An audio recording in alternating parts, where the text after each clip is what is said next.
একই নামের দুই মায়ের সন্তান ভর্তি ছিল একই ইউনিটে, আর সেই পরিচয়ের বিভ্রান্তিতেই ময়মনসিংহ মেডিকেল কলেজ হাসপাতালের নবজাতক নিবিড় পরিচর্যা কেন্দ্রের এক পরিবারের সন্তান ভুল করে চলে যায় অন্য পরিবারের হাতে। পরে পরিবারের সন্দেহে বিষয়টি ধরা পড়ে।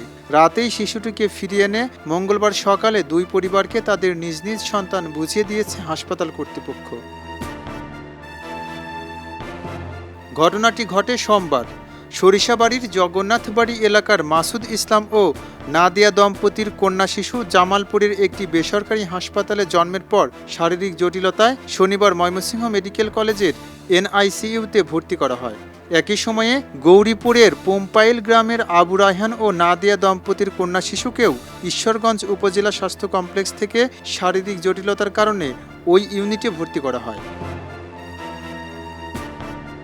দুই শিশু ছিল একই ইউনিটে, আবার দুই মায়ের নামও ছিল একই, নাদিরা। তবে বাবা দুজনের নাম আলাদা। নবজাতকদের পায়ে পরিচয় সংবলিত টোকেন থাকার কথা। সোমবার বিকেলে সরিষাবাড়ির পরিবারকে একটি নবজাতক দিয়ে ছাড়পত্র দেয়া হয়। কয়েক ঘন্টা পর গৌরীপুরের পরিবার সন্তান নিতে এনআইসিইউতে গেলে তাদের হাতে দেয়া শিশুটিকে দেখে সন্দেহ হয়। পরিবারের সদস্যরা জানান, শিশুটির চেহারা তাদের সন্তানের মতো নয়। এরপর পরিচয় যাচাই শুরু হলে জানা যায়, ভুল করে দেয়া শিশুটি ইতিমধ্যে অন্য পরিবারের সঙ্গে হাসপাতাল ছেড়ে গেছে।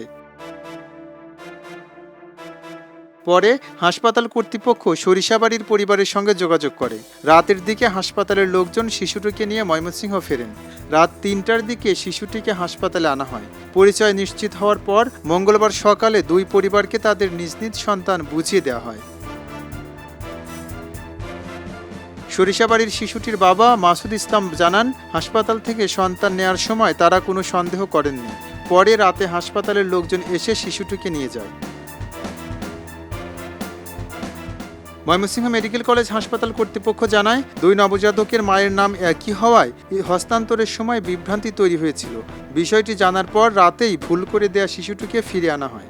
দায়িত্বে গাফিলতি ছিল কিনা তা তদন্ত করে দেখা হবে। কারো অবহেলা প্রমাণিত হলে ব্যবস্থা নেওয়া হবে। ঘটনাটি হাসপাতালের নবজাতক শনাক্ত ও হস্তান্তর ব্যবস্থার নিরাপত্তা নিয়ে নতুন করে প্রশ্ন তুলেছে। খবরের কাগজ, নিখাদ, নির্ভীক, নিরপেক্ষ।